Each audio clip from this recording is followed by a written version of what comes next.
Jen Psaki said from that podium in summer of 2021, quote, "We are flagging problematic posts for Facebook that spread disinformation."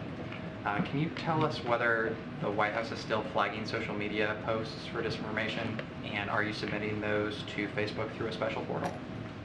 Can you say a little bit more?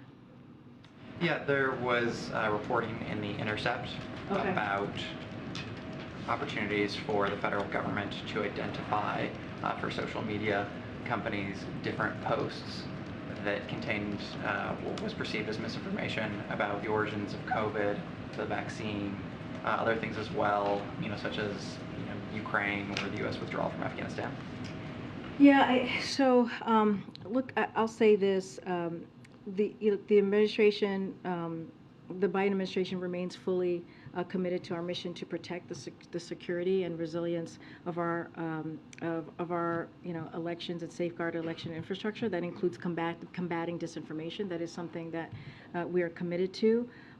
We work to protect that, protect Americans from disinformation that threatens the homeland, including malicious efforts spread by foreign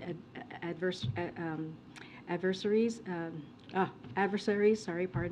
began before the Disinformation Governance Board was established. In fact, some of that work began before this administration. So, I want to be very clear that cross-agency work continues to this day.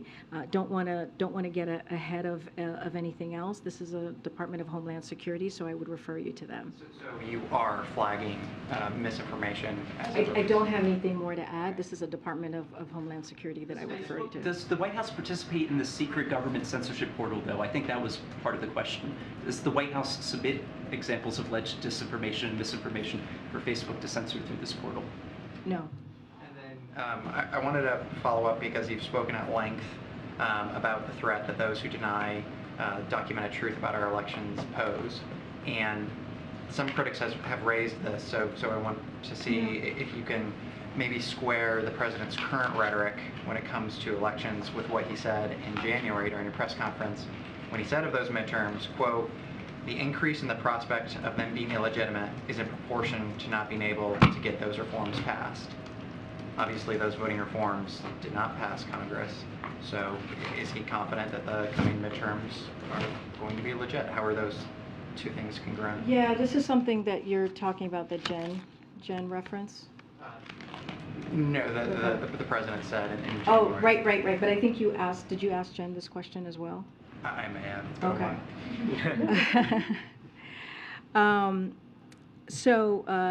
So just to clear this up, because I think you've asked me this question before, Jen Psaki briefed the following day after this press conference and answered that question that you asked about the president and his statement from the press conference the day before. And she said, "I talked to the president about this last night and this morning. He was not intending to cast doubt on the legitimacy of the 2020 election. He was actually attempting to make the opposite point, which is that in 2020, despite COVID, despite many attempts to suppress the vote, a record number of voters, Democrats and Republicans, independents too, turned out in the face of a pandemic. And we saw that with our very own eyes, and you all reported this.